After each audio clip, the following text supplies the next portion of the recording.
예, 시황맨의 주식 이야기 10월 31일 방송 시작하겠습니다. 미증시는 3대 지수가 모두 빠졌습니다. 다우가 0.6, 나스닥은 조금 더 많이 빠졌죠. 조금 더 아니라 훨씬 많이 빠졌습니다. 2.45%. 그리고 이제 S&P 500은 1.2% 정도 하락을 했는데, 뭐 코로나 계속 확산되고 있고, 그다음에 이제 또 곧 대선, 의회 선거 이런 것들 앞두고 있잖아요. 그러니까 긴장감이 이제 번질 수밖에 없는 이제 그런 상황이 만들어졌죠. 그러니까 2, 3월 이후에 처음으로 2개월 연속 하락하는 그런 모습을 보였고, 주간 단위로는 뭐 3월 이후에 최악의 성적표를 보여주는 뭐 그런 양상이었습니다. 우선 확진자 숫자 자체가 좀 부담을 줬어요. 그러니까 하루 확진자가 9만 명이 넘어갔고 7일 평균치가 7만 6천 명, 상당히 수치상으로 위협적인 어떤 그런 숫자를 보여주고 있죠. 그러니까 투자자들이 이제 경기 회복을 보이고 있다. 그래서 경제 정상화로 다가가고 있다. 이런 기대가 있었는데 확진자가 다시 급증을 하는 그런 모습이 나오다 보니까 이거는 이제 위협적일 수밖에 없다. 다시 재봉쇄가 되면 경기 회복이 정상화되기도 전에 바로 꺾여버릴 수도 있다. 이렇게 생각해 보면 지금의 지수 위치는 상당히 비싸 보일 수밖에 없잖아요. 그러면 이제 3월에도 비슷했는데 3월에는 증시가 급반등할 수 있었던 거는 경기부양책이라는 뭐 동력이 좀 있었잖아요. 근데 이번에는 이제 경기부양책 자체가 눈에 당장 보이는 게 없죠. 뭐 그때는 막 수표 지급하고 연준에 나서서 연준에서 막 무제한 채권 매입한다라고 막 그러고 있고 뭐 온갖 부양책이 막 쏟아져 나왔었는데 지금은 그런 이제 내용들이 별로 보이는 게 없죠.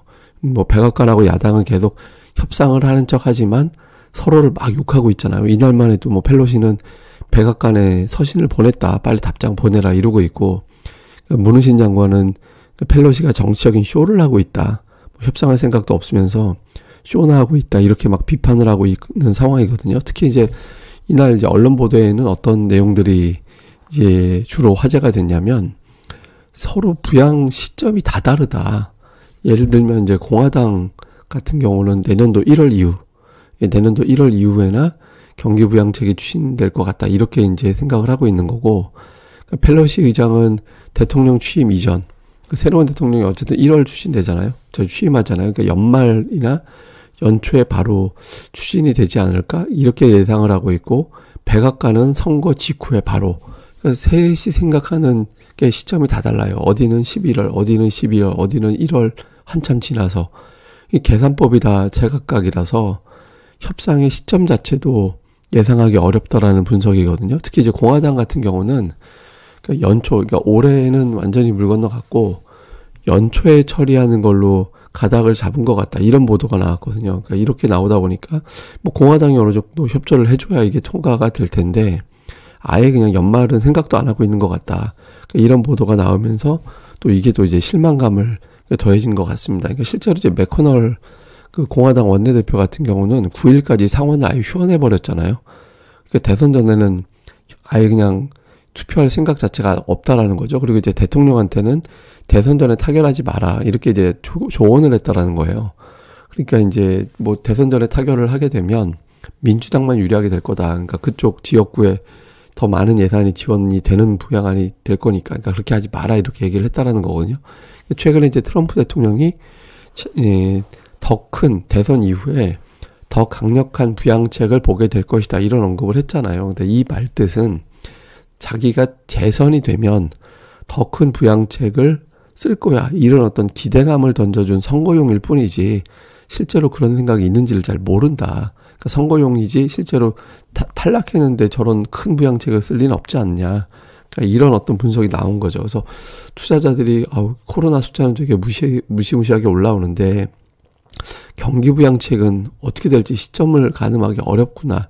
그러니까 이게 이제 좀 우려감으로 작용을 해서 이제 매물이 급증을 했던 그런 상황이 만들어진 것 같습니다. 그리고 또 이제 이날 어떤 이야기도 나왔냐면 바이든이 설령 대선에서 이긴다 하더라도 공화당이 다수가 될 경우, 그러니까 공화당이 상원을 만약에 이제 지배하게 될 경우에는 부양책 합의가 쉽지 않을 거다. 그러니까 이렇게 되면 이제 실제로 최근에 보면 그 증시 현장에서 투자자들의 문의라든가 이런 것들이 많이 올 거 아니에요. 우리로 치면 뭐 객장, 지금 뭐 객장에 사람들 예전 같지는 않을 텐데, 근데 어쨌든 현장에서는 투자자들의 어떤 문의가 왔냐면 코로나에 대한 문의보다 선거에 대한 문의가 더 많다는 거예요. 예, 그래서 이제 이거는 주로 이제 문의가 뭐냐면 코로나는 상황이 이렇게 됐는데 그럼 이거에 대한 대책이 어느 정도 나올 것 같냐. 그리고 이제 선거에서 어느 쪽이 이길 것 같냐. 이런 문의가 많다라는 거예요. 그래서 이 문의의 이면에는 뭐냐면 상원에서 민주당이 이길 경우에는 더 큰 부양안이 나오는 거는 거의 확실시 된다. 대통령, 상원, 하원 전부 다 민주당이 장악하게 될 경우에는. 그런데 만약에 상원에서 공화당이 승리하게 될 경우에는 합의가 되는 과정에서 부양안 규모가 축소될 수밖에 없다. 그러니까 축소가 된다라면 아무래도 지금보다 예를 들어서 뭐 한 2조 달러 이상, 그러니까 심하면은 한 3조 달러까지 슈퍼 부양책을 기대하고 있는데 1조 달러 중반밖에 안 되는, 사실 그것도 큰 건데 워낙 기대치가 높아서 그 작은 부양안이 나오게 될 경우에는 투자자들이 과연 그걸 반갑게 맞이할 수 있겠느냐, 이런 어떤 내용들이 나온 거죠. 그래서 지금 대선뿐만 아니라 의회 선거 전망도 어떻게 될지 모른다라는 점에서 투자자들에게 이제 긴장감을 좀 주고 있는 것 같아요. 원래 이제 상원, 하원, 백악관 전부 다 이제 싹쓸이하는, 예, 이제 그런 거를 이제 예상을 하고 있었잖아요. 근데 이제 그게 반드시 된다라고 장담할 수 없다. 그러니까 이런 분석이 나오면서 이제 투자자들이 이제 조금 의식을 했던 것 같습니다. 이날 잘 보면 하락을 주도했던 게 빅테크주들이에요. 그러니까 애플이 5%대 하락했고 아마존, 페이스북, 넷플릭스도 전부 다 5에서 6% 빠졌고요. 그리고 코로나 국면에서 올랐던 줌비디오 이런 것들도 되게 많이 빠졌거든요. 그러니까 이게 전부 다 빅테크주들은 코로나 1차 유행 시점에서 강했던 종목들이에요. 1차 유행 이후에 이제 뭐 대규모 경기 부양책도 펼쳐지고 하는 과정에서 시장을 끌고 올라갔던, 제가 이제 멱살 잡고 올라간다라는 표현 쓰죠. 그렇게 강했던 종목들이었거든요. 근데 이날은 이 종목들이 내려간 거는 코로나가 메인 이슈가 아니라는 거예요. 실적도 나쁘게 나온 게 아니잖아요. 실적도 잘 나왔죠. 근데 억지로 뭐 애플 같은 경우는 전체 실적 잘 나왔는데 아이폰 매출 가지고 문제시 삼았고 그렇게 된 거였거든요. 그러니까 이제 이거는 빅테크주들의 실적에 대한 문제 때문에 지수가 빠진 것도 아니고 선거 불확실성, 그러니까 추가 부양 시점에 난항이 전체적인 투자 심리를 이제 묶은 거다. 이렇게 봐야 되는 거죠. 실제로 이날 이제 대형주 제외하면 급락한 종목들이 별로 없었어요. 예, 그러니까 시가총액 1위부터 30위까지는 상승이 6개고 하락이 24개였거든요. 그러니까 하락 종목이 훨씬 더 많았죠. 근데 시가총액 31위부터 60위까지 보면 15개 오르고 15개 빠졌어요. 예, 그리고 특이한 건 뭐냐면 그 31위부터 60위까지의 종목들을 쭉 나열해서 보면 평균적으로 봤을 때는 평균으로는 또 올랐어요. 예, 평균치로 보면 약간 올라갔거든요. 그러니까 이거는 대형주 중심으로 빠진 거라서 증시 전체에 광범위한 투매가 나왔다라기보다는 대형주의 매도가 집중이 됐다. 그럼 왜 대형주의 매도가 집중됐겠느냐? 또 대형주의 매도가 집중됐다라는 건 일종의 프로그램 매도, 그리고 이제 올해 붐을 일으켰던 투자자들이 조금 빠져나가는 그런 흐름이 나왔다라는 건데, 이거는 이제 뭐 이날 크루즈선, 영화사 같은 종목은 또 올랐거든요. 코로나 피해주들이잖아요. 21세기 폭스사라든가 크루즈선 이런 것도 올라갔어요. 그러니까 이게 올라갔다라는 거는 뭐냐면, 그러니까 선거와 부양 시점에 대한 논란, 그리고 이제 돈이 과연 풀릴 것이냐. 그러니까 돈이 풀렸을 때 이제 투자자들이 선호했던 종목들이 있었잖아요. 그러니까 그런 종목들이 더 많이 빠졌기 때문에 이 돈이 풀리는 시점에 대한 어떤 논란이 전체적으로 투자자들의 발목을 잡았다. 그러면 이제 이 얘기는 무슨 얘기냐면 코로나 확산 자체에 대해서 의식을 했다. 그 재료만 가지고 의식했던 게 아니라 대선과 부양책에 대해서 의식을 했다라는 거는 대선이 무난하게 끝난다면 코로나에도 불구하고 증시가 올라갈 수도 있겠구나.